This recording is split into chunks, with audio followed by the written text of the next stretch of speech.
biggest scam in the world is the egg industry, because it's not actually about selling eggs. The strategy behind it is more genius than you can imagine. A Manhattan billionaire, on his deathbed, called his 4 children to his side. He whispered his final instructions and handed each of them a $100,000 check.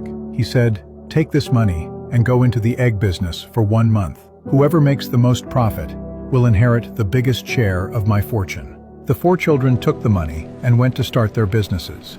The oldest bought a farm with $100,000 and then bought 500 top-quality laying hens for $40 each. Jack dealt with chickens every single day, feeding them, cleaning up, and picking up eggs with his own hands. Every day he harvested a batch of eggs and sold each for 50 cents. After deducting costs, he earned 20 cents per egg. By the end of the month, Jack made about $3,000. He worked for 30 days and didn't earn much. Plus, he was totally exhausted, smelled like chicken manure, worked 12 hours a day, and hadn't taken a single day off. The second child, Mary, saw her brother struggling and thought, "I want the eggs, so why do I have to raise the chickens myself?" She didn't buy any chickens. Instead, she went to outside poultry farms and negotiated a partnership.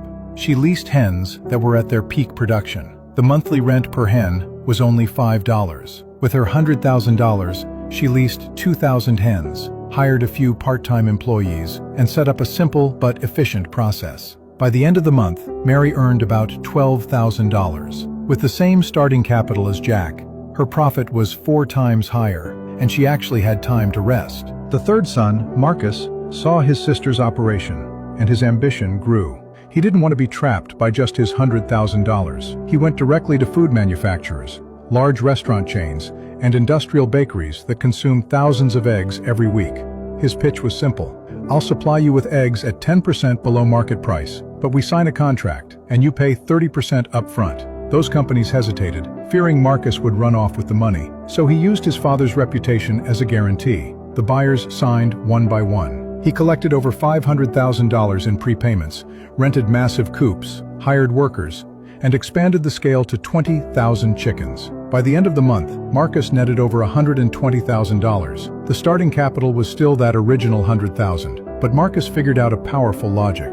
Reputation is capital, and connections are capital. You have to know how to use them. Billy, the youngest, saw them diving headfirst into the egg business and thought differently. "They're all fighting over the same cake. I need to bake a bigger one." With his $100,000, he did something unexpected. He didn't buy a single chicken.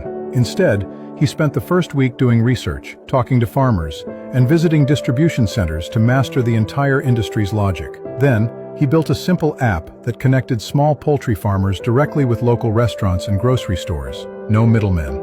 Farmers could sell for a higher price, and buyers got fresher eggs. The platform took an 8% commission on every transaction. He spent his $100,000 on marketing, infrastructure, and hiring 2 sales reps. Within 3 weeks, over 50 farmers and 150 buyers were using his platform, with hundreds of daily transactions. But Billy didn't stop there. He found that these farmers needed supplies, feed, medicine, and equipment. So he partnered with agricultural suppliers. If the farmers bought supplies through his referral link, he'd get a 5% commission. He also noticed delivery trucks were constantly running between farms and buyers. So he cut a deal with a local fuel company for exclusive gas discounts for his members, taking a 3% cut of every gallon sold. So how much did Billy make at the end of the month? He made $80,000 from app commissions, $40,000 from supply referrals, and $20,000 from the fuel partnership, a total net profit of $140,000 without raising a single chicken. Billy mastered a truth most people can't learn. The most powerful thing in this world isn't money or power, it's your mindset. Always remember, wealth comes from strategy, not just hard labor. Making money comes from seizing the moment and seeing the big picture, not just grinding blindly. Powerful thinking creates powerful people. Successful people teach their kids strategy, human nature, and street smarts from an early age, because they understand that this world is a giant jungle filled with predators. If you only focus on survival while keeping your mindset in poverty, the damage is more lethal than anything an outsider could do to you.